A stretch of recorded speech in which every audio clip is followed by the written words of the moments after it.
Good afternoon, brothers and sisters. My name is Asales. There's always a new challenge, and let's get right into the topic that we're going to talk about today.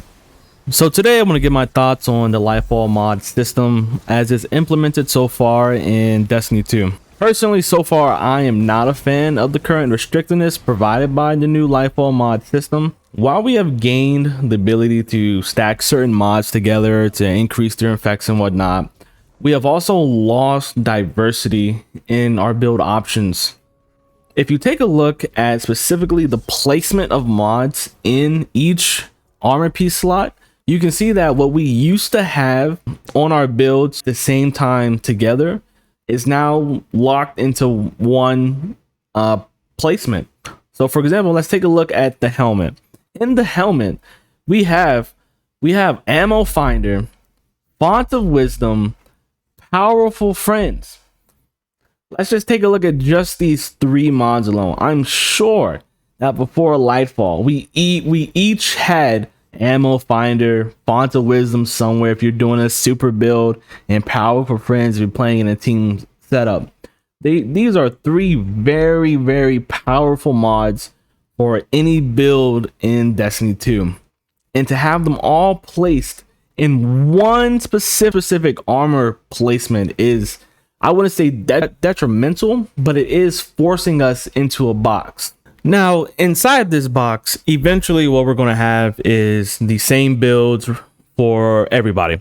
Everyone's going to have the same build or same setup for each subclass or armor piece or exotic, and that's going to accelerate the loss of uniqueness inside Destiny 2 and accelerate probably in the future nerfs to these builds. When we lack uniqueness in our build diversity, it makes it easier for the developers to come in and adjust things as we would want them to and build a set. But also we got power preservation, we got hands-on, we got radiant light, powerful friends, font of wisdom. And this is really important here. Font of wisdom is on the helmet piece, and this is going to be very important later when we go through the other pieces here. You have all of these powerful armor mods in one section, right? This isn't just like, oh, like help boost. These are armor mods that help define a build that you're going for. Now also we have the siphon mods, because now master working weapon doesn't, guarantee that you generate orbs. You gotta have the siphon mods to generate orbs. These are also on the helmet. And then in the back we got, targeting, but unless you're a PvP player, this doesn't really matter. I'm more focused on PvE right now. Then let's move on to the gauntlets here. Got your kickstarts are here. Got your font of vigor. Got your melee kickstart, focusing strike, impact induction, shield break charge, and then you got your reload speed and dexterity, more so PvP than anything, right? Look at what we got here on the arms, right? Compared to the helmet, like the options. This is the important. The placement of the options is very important here. It does, even though it doesn't seem like we're being locked out of build options, we really are. Okay. Then on the chest piece, we got the resistance mod, emergency reinforcement, font of endurance, charged up, and then you got, what are these? Increase the recharge weight of your equipped swords, whatever, right? Unflinching. But then you got the reserves, right? Look at what's going on here, right?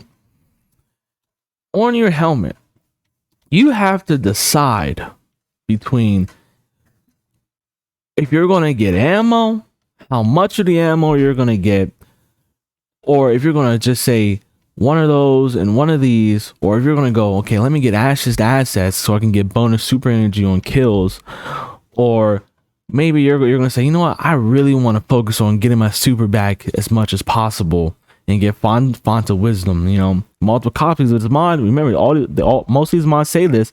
Multiple copies of this mod can be stacked to increase the potency of its effect. Now, maybe we don't need to. We gotta wait for everybody to do their testing and whatnot. But think about it. You can't have all of these like you used to in the past. You now have to choose and be very picky about what you're going to have on your build. Look what I got. I got a 3, 10 of strength, increased drop chance of heavy ammo on kill. Very important, you know, if you're doing raids or whatever. You know, I got the scout mod, which is new, so that when I get a brick, my teammates get a brick too. And then I got solar and strand dual siphon. Now maybe in the past I was like, you know what? Let me add ashes to assets to my class item or whatever, right? The way that these things have been placed is forcing us to be locked in to certain builds. Even though it doesn't seem like the diversity has disappeared, it has been shrunk very significantly. Now let's take a look at what we got on the legs. I mean, look at this. Reduce cooldown, reduce cooldown, reduce cooldown, reduce cooldown. We got all these surge mods right here. Of course, you got orbs of restoration. I don't know why you're using that when we got better options now, but you know, neither here nor there. And then you got the holstering. And then you got, you know, your scavengers and whatnot. But just take a look at that. Everything that really helps define a build, you know, gives you that extra boost to get your build going, is all on the helmet. Now on the warlock, well, just on the class item, say this is really like, you know, your icing on the cake for builds now. You know, you got your distribution, you got your utility kickstart, font of restoration, you know, your all these finishers. Look at how little it is. I mean, seriously. 1, 2, 3 rows max. Well, you go to the helmet and the helmet is decked out. Like, holy crap. This is crazy. Why isn't Ashes to Assets and Dynamo power preservation hands-on on the class item?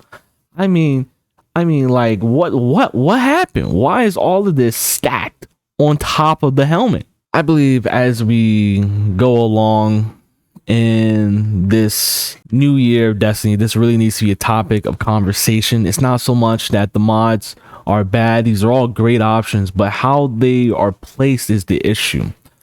If you're mainly a PvE player, right, you're not even paying attention to unflinching or holstering or any of that. You're trying to get the most bang for your buck, and the most bang for your buck is in your helmet. I mean, seriously, a lot of the mods that you would typically have on old builds, they're now all on the helmet, while the class item doesn't have as much as it used to anymore. And well, that's all I got for today in this video. This is my first video, and it's not going to be that great or come out that well, which we all know is how it goes. But I appreciate anyone and everyone who takes the time to sit back and watch this video that I've made for my first one. And I will strive to improve the quality of my videos and audio as I go forward. Thank you, everyone. This is Asales. Remember, there is always a new challenge, and I will see you around next time.